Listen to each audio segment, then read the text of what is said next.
In today's episode, I talk about how to make the right decisions for your creative business.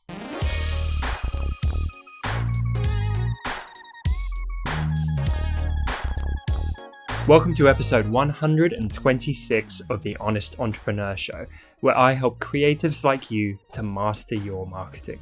My name's Tom Ross, and let's get into it. Guys, I'm feeling pretty good at the minute. Things are kind of flying with my company, Design Cuts. It really is a roller coaster when you are a creative entrepreneur, and we have had tough times, we've had easier times, we've had hard but rewarding times. And right now, it's one of those times where we worked really hard for the last few months and a few things are starting to click into gear. And the only way I can describe it is you get a sense for it.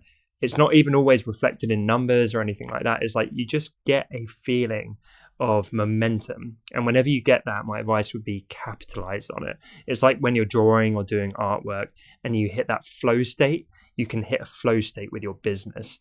And it's pretty awesome. This question is from Alvaro. If you're a dreamer, how do you choose from all your ideas the winner to start doing? I mean, how do you, Tom Ross, choose an idea to run with? Hey Alvaro, great question. The answer is actually easier than you might imagine. So I hear this all the time. People are like, how am I meant to find clarity on these things or make the perfect decision? The answer is you don't. You just do. You take action and you figure it out as you go. You think I jumped in one day and just perfectly carved out my career path? I am always adjusting. I'm always refining and pivoting and learning and getting better and smarter. Like when I started, I didn't know what I was doing. So I bounced around for years doing work I didn't love that much. And then I might try something else for a few years and then I get bored of that. I'd try something else. It's not the right fit. I'd pivot. I'd adjust.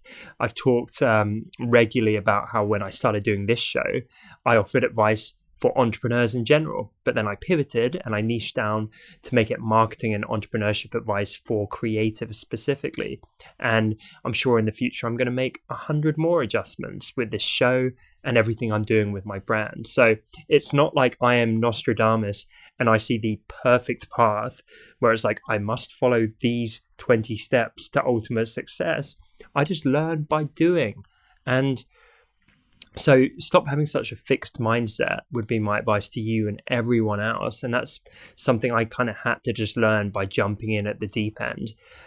Yes, as you accrue more experience, you make smarter decisions, hopefully. I know now I can move a lot quicker and operate in a more intelligent kind of nuanced way with my entrepreneurial journey, simply because I've done it for a long time. But still, we do stuff all the time and we just audit and we monitor and I'm like, that's not really working. So I'll kind of drop that and maybe that would be a fun opportunity and I do it and it starts really flying. So I do more of it. It's just constantly reacting and doing and reacting and doing.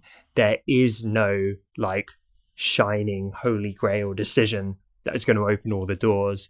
It's never ending.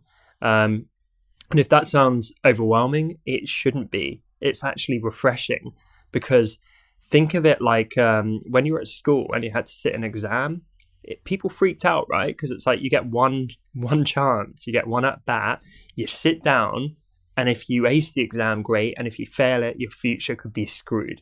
That is not how entrepreneurship works. You get a million chances. You can keep trying, keep learning. You should fail a bunch of times forever because that proves you're pushing yourself and learning.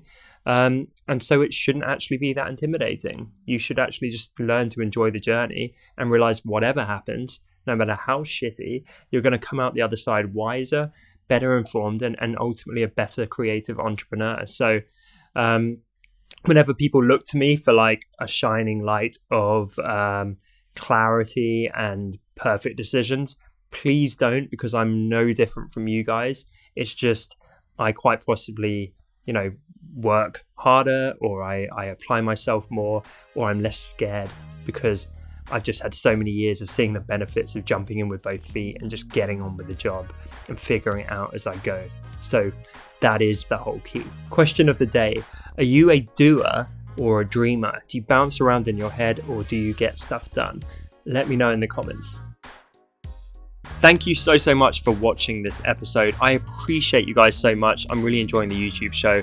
If you are too, then be sure to hit the subscribe icon and tick the little bell to get notifications when I post new content on this platform.